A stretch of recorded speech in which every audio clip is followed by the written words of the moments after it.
There's no feeling more intense than starting over. If you deleted your homework the day before it was due, as I have, or if you left your wallet at home and you have to go back after spending an hour in the commute. If you won some money at the casino and then put all your winnings on red but it came up black. If you got your best shirt dry cleaned before a wedding and then immediately dropped food on it. If you won an argument with a friend and then later discovered that they just returned to their original view. Starting over is harder than starting up. If you're not ready for that, like if you've already had a bad day, then what you're about to go through might be too much. Feel free to go away and come back. I'll be here. Alright, thanks for coming with me on this trip. I'll understand if you have to take a break at any point. Just find a safe place to stop and quit the game. And don't worry, I'll save your progress, always. Even your mistakes. This game is a homage to a free game that came out in 2002, titled Sexy Hiking. The author of that game was Jazzuo, a mysterious Czech designer who was known at the time as the father of B games. And B games are rough assemblages of found objects. Designers slap them together very quickly and freely, and they're often too rough and unfriendly to gain much of a following. They're built more for the joy of building them than as polished products. In a certain way, Sexy Hiking is the perfect embodiment of a B game. It's built almost entirely out of found and recycled parts, and it's one of the most unusual and unfriendly games of its time. In it, your task is simply to drag yourself up a mountain with a hammer. And that act of climbing, in the digital world or in real life, has certain essential properties that give the game its flavor. No amount of forward progress is guaranteed. Some cliffs are too sheer or too slippery. And the player is constantly, unremittingly in danger of falling and losing everything.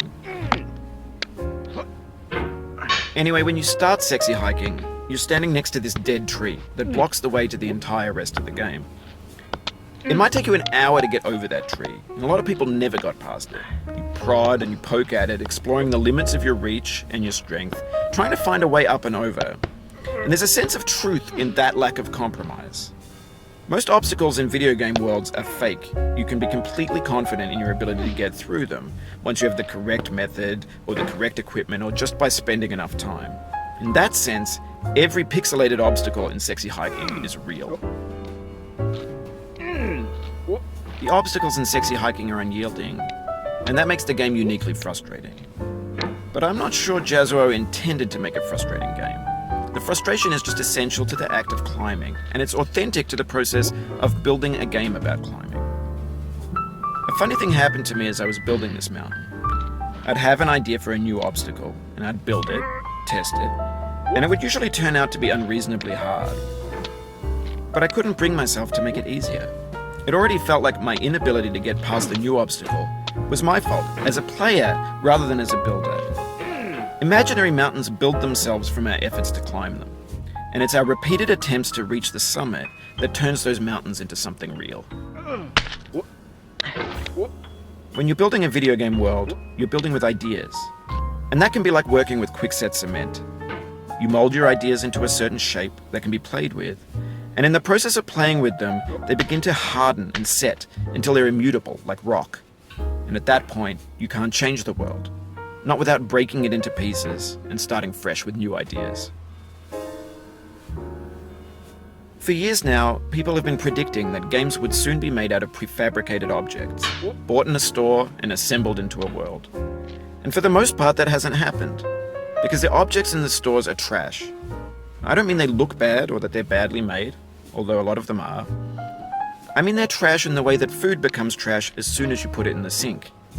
Things are made to be consumed and used in a certain context, and once the moment is gone, they transform into garbage.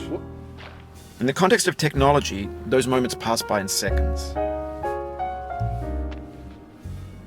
Over time, we've poured more and more refuse into this vast digital landfill that we call the internet. It now vastly outnumbers and outweighs the things that are fresh and untainted and unused. When everything around us is cultural trash, trash becomes the new medium, the lingua franca of the digital age. And you can build culture out of trash, but only trash culture. B games, B movies, B music, B philosophy. Maybe this is what digital culture is. A monstrous mountain of trash, the ash heap of creativity's fountain. A landfill with everything we ever thought of in it. Grand, infinite, and unsorted. There's 3D models of breakfast, Gen X's fanfic novels, scan magazines, green screen Shia LaBeouf, banned stuff scenes on LiveLeak.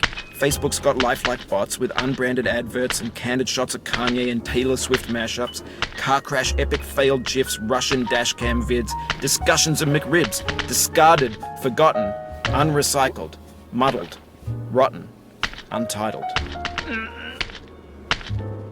Everything's fresh for about 6 seconds, until some newer thing beckons, and we hit refresh. And there's years of persevering, disappearing into the pile, out of style, out of sight. In this context, it's tempting to make friendly content that's gentle, that lets you churn through it but not earn it. Why make something demanding if it just gets piled up in the landfill, filed in with the bland things? When games were new, they wanted a lot from you. Daunting you, taunting you, resetting and delaying you. Players played stoically. Now everyone's turned off by that. They want to burn through it quickly, a quick fix for the fickle, some tricks for the clicks of the feckless. But that's not you, you're an acrobat. You could swallow a baseball bat. Now I know, most likely you're watching this on YouTube or Twitch, while some dude with 10 million views does it for you. Like a baby bird being fed chewed up food. That's culture too. But on the off chance that you're playing this, what I'm saying is, trash is disposable, but maybe it doesn't have to be approachable. What's the feeling like? Are you stressed? I guess you don't hate it if you got this far. Feeling frustrated?